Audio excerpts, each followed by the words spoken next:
Hey guys, Akio Murasaki here.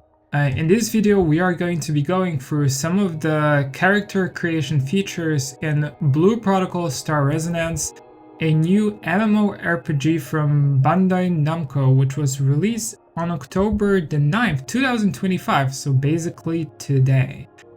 Why do I want to go for the character creator? Because I think compared to a lot of anime games recently, it's actually quite impressive with the amount of features it offers, and it kind of rivals a lot of the, well, fair to say, AAA titles currently available.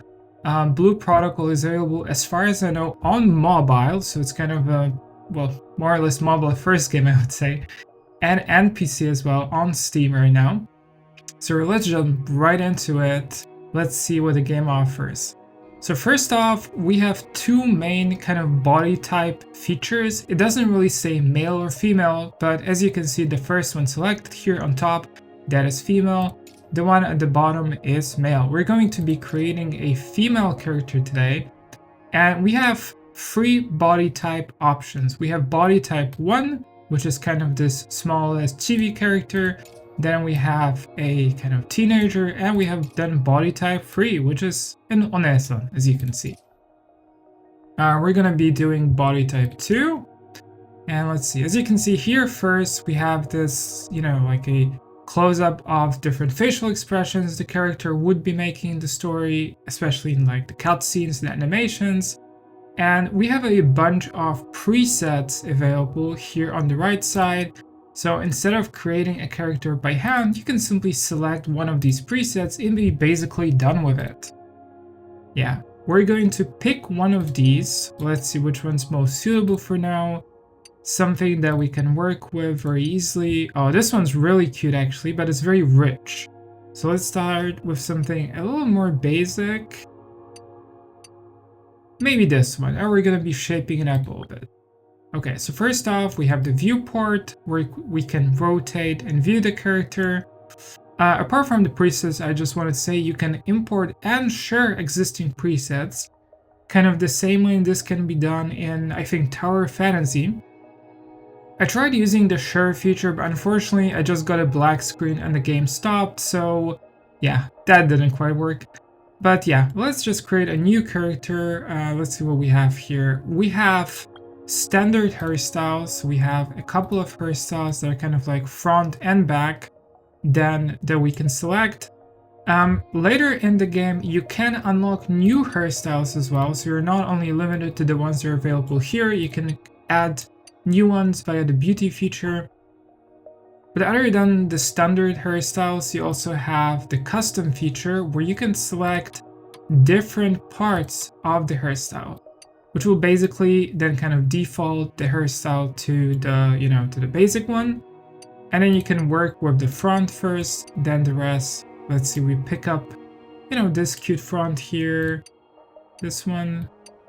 No, just, nice and polite. Okay, now we work with the back. For the back, do we get a bun?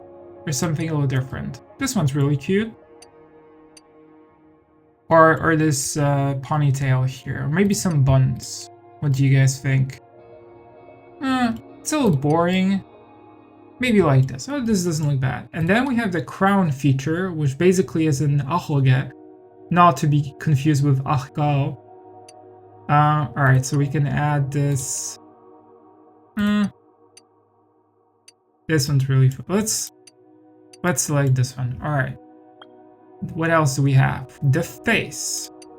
So we have 3 different face types.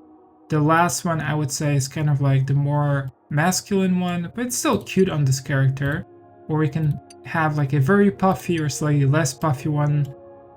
Let's go with the sharp one. Okay, next are eyebrows. 3 different eyebrows, and you can change the tilt, you can change the color, and also I forgot to mention before, you can basically change the hair color as well. So we can go back to the hair. Sorry, rotating here a little bit. For every part of the hair, we can select a different color. So let's go with something like this maybe. There we go.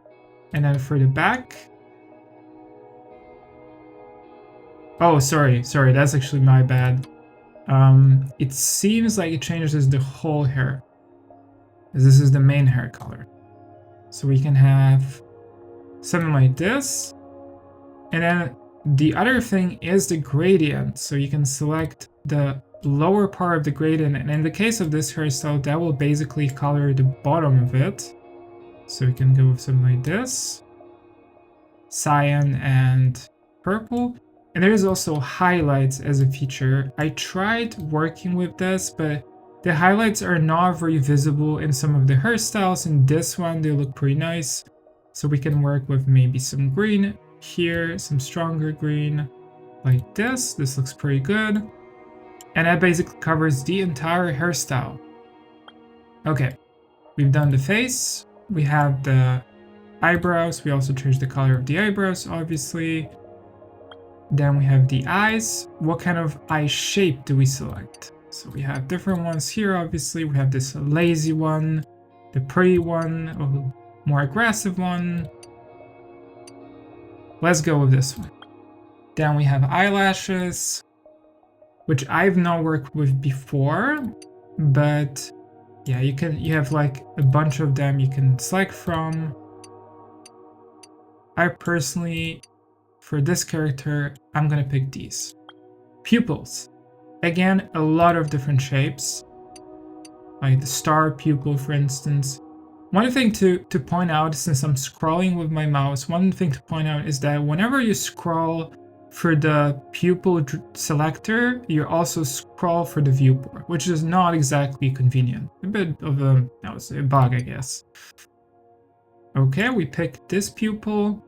We can also change the color of the pupil. We can change something much darker or much lighter that covers the first part kind of the layer of the pupil, because there are different layers starting from the top all the way to the bottom, and also including the middle part. Okay, but let's stick to this.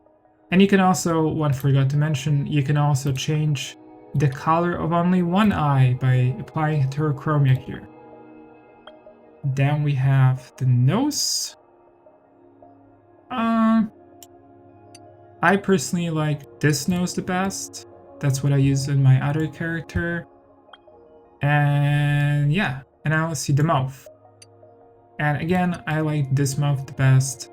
Basically, the main difference is just the width of the mouth. Okay.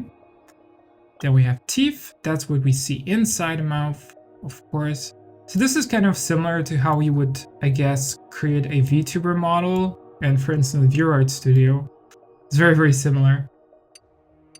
I have one vampire tooth, bright vampire tooth, both. You can do shark teeth as well, or just a regular non-shark whatsoever. Okay, so that's it. Then we have the makeup. All right, so I am now going to check some of these options. It's like a very strong one, a little more modest. I like this one, but I do want it to match the hair color a little better. So something like this, for instance. This is actually good. Yeah, this looks pretty nice. And also, I didn't actually touch this as an option, but you can also change the color of the eyebrows. I don't want to do this right now. Lip gloss, again, something maybe matching with the saturation, maybe. You can also select different types of lip gloss, so you can make it stronger, you can remove it entirely. I kind of like this one, so softer. All right, and then the markings. I think this is the coolest feature, because you can select things like scars, like here, side scars. You can also add all sorts of features like these battle marks, little small tattoos on the sides like this one here, a little heart maybe, or like a forehead tattoo, which is pretty darn cool, or an axe. Actually, some of these features really remind me of God Eater on the Switch. It's very similar. Probably gonna take this one here. Yeah, let's keep that. And then you can select a second marking. So you can throw in, for instance, some moles or slight blushes, like the, you know, typical anime blushes. Okay, so that's basically it, I think, here. Yeah, that's essentially it for the creator. Oh, sorry, one more thing. That's the body type. So I ended up with a very small character somehow, but you can increase the height here. You can play around with all the other body proportions as you wish. But yeah, I'm gonna leave it out. Please guys, if you decide to play Blue Protocol, give it a try. That's really a lot of options for an anime RPG, anime MMO RPG. And it's definitely worth giving it a try. Yeah, so this is it for that video. Mata ne!